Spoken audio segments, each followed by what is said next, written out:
Good morning students, कैसे हैं आप सभी। आई होप सो सब अच्छे होंगे। घर पे हैं तो अपना काम भी साथ साथ कर रहे हैं, ठीक है। ओके, अपना टॉपिक चल रहा था बेटा ज्वालामुखी, ठीक है। उससे बनने वाली आकृतियाँ कौन कौन सी थी वो हम पढ़ चुके। अब है उससे बनने वाली स्थल आकृतियाँ कौन कौन सी हैं, ठीक है। उससे पहले तो क्या था, उसकी संरचना के आधार पर कौन कौन से जो है वोल्केनो हैं या ज्वालामुखी हैं। अब है कि वो ज्वालामुखी जब फटती हैं या आता है तो वो कौन कौन सी स्थल आकृतियाँ बनाता है, ठीक है। तो सबसे पहले इसमें आकृति आती है हमारी अंतर्वेदी आकृति। कौन सी है सॉरी, अंतर्वेदी आकृति।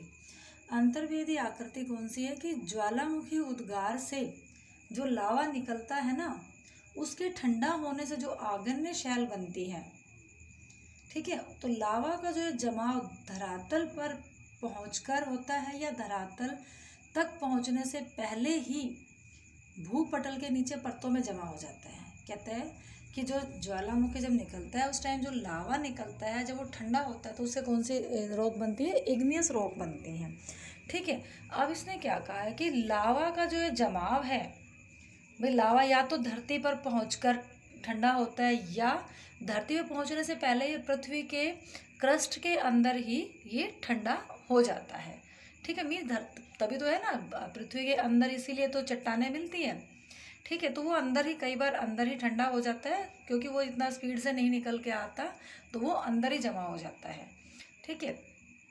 तो कहता है तो उससे दो तरह की शैलें बनती हैं। जब वो हमने कहा कि आग्नेय शैलों का इस प्रकार से हमने दो प्रकार की शैलों में विभाजित किया है। नंबर एक है ज्वालामुखी शैल, दूसरी है पातालीय शैल।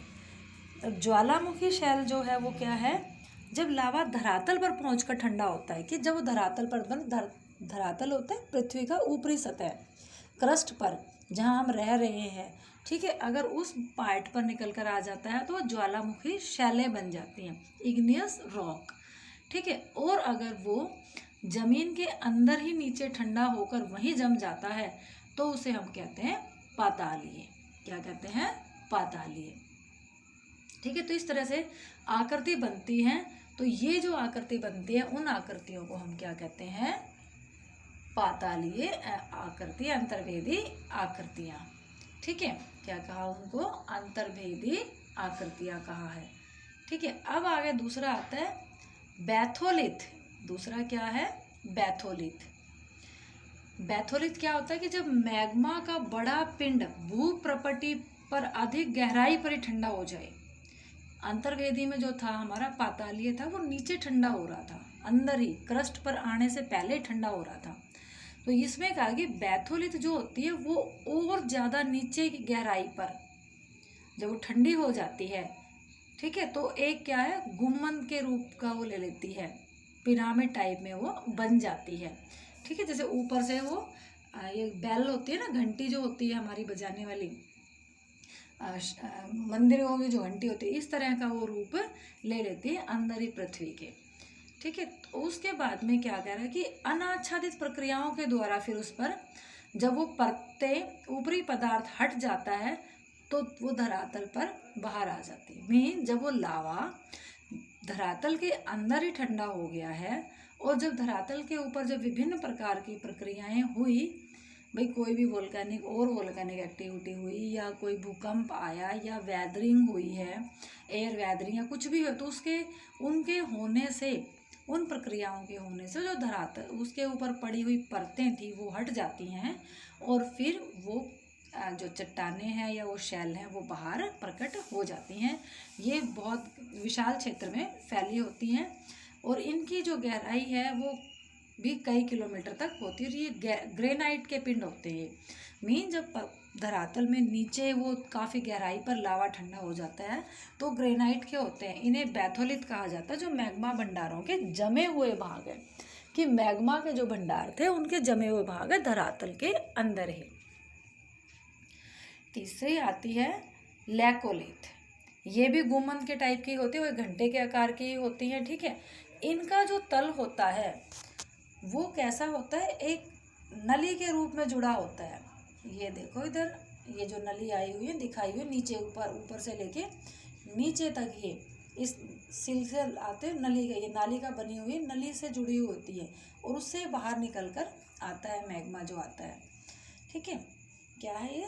नली से धरातल, इनकी आकृति धरातल पर पाए जाने वाले मिश्रित ज्वालामुखी के गुंबद से मिलती है। अंतर केवल ये होता है इनमें कि लैकोलिथ गहराई में पाया जाता है। ठीक है, और जो हमारे कर्नाटक के पठार हैं वो भी ग्रेनाइट के बने होते हैं, ये भी लैकोलिथ भी ग्रेनाइट के ही बने होते हैं और ये ज़्यादातर आपतन बिखर चुकी होती हैं और धरातल पर देखी जाती है ये। ठीक है, उसके बाद आता है हमारा लैपोलिथ, फैकोलिथ और सिल। लैपोलिथ, फैकोलिथ और सिल। अब ये क्या होते हैं, इन तीनों को देख लेते हैं हम एक बार। ऊपर उठते हैं लावा का, जब ऊपर लावा बाहर आ रहा है तो क्षैतिज मुँह हॉरिजॉन्टल रूप में बराबर बराबर कहीं भी धरातल में कमज़ोर हो गई है या दरारें पाई जाती हैं तो उन दरारों में या कमज़ोर धरातल पर जब लावा जम जाता है और वो किसी एक प्लेट की तरह, सॉसर की तरह, मीन्स किनारों से उखड़ा हुआ और बीच में से दबा हुआ, इस तरह की जब वो आकृति बना लेता है तो उसे हम कहते हैं लैपोलिथ। कब बनता है लैपोलिथ?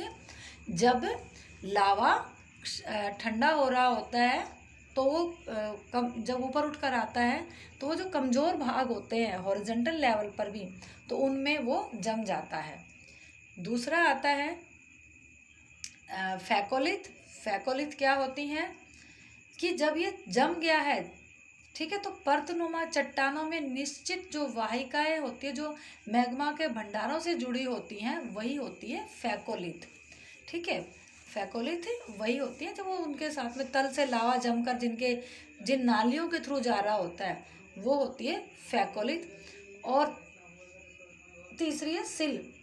सीट क्या होती है? सिल कि जो अंतर्भेदी आगन्य चट्टानें हैं वो क्षैतिज तल में चादर के रूप में ठंडी हो जाती हैं। ठीक है, अंतर्वेदी जो आज्ञान चट्टानें थी, वो जो में अंतर में जो चट्टानें थी, जो लावा पृथ्वी के अंदर ही, धरातल के अंदर ही हो रहा था, तो उसमें क्या है, वो जब क्षैतिज रूप में ये चादर के रूप में जमा हो जाता है तो वो कहलाती है शीट। क्या कहलाती है? वो शीट कहलाती है। और मोटाई के आधार पर इन्हें कई भागों में बांटा जाता है। कम मोटाई वाला को जमाव को शीट कहते हैं और घनी मोटाई वाले को सिल कहते हैं। तो शीट और सिल। अब लास्ट है इसका ये डाइक। डाइक क्या होती है? जब लावा का प्रवाह दरारों में धरातल के लगभग समकोण होता है, ऊपर की साइड धरातल के बराबर में आ जाता है। ठीक है, अगर ये इसी अवस्था में ठंडा हो जाए तो एक दीवार की वर्टिकली अब खड़ा हो जाता है। ये दोनों ऊपर में अंतर्वेदी तो क्षैतिज में हो रही थी, लेकिन डाइक क्या है? वर्टिकल में जब ऊपर की तरफ जमा होता जाता है, नीचे से ऊपर की तरफ, तो एक दीवार बन जाती है। ये क्या बन जाती है? दीवार।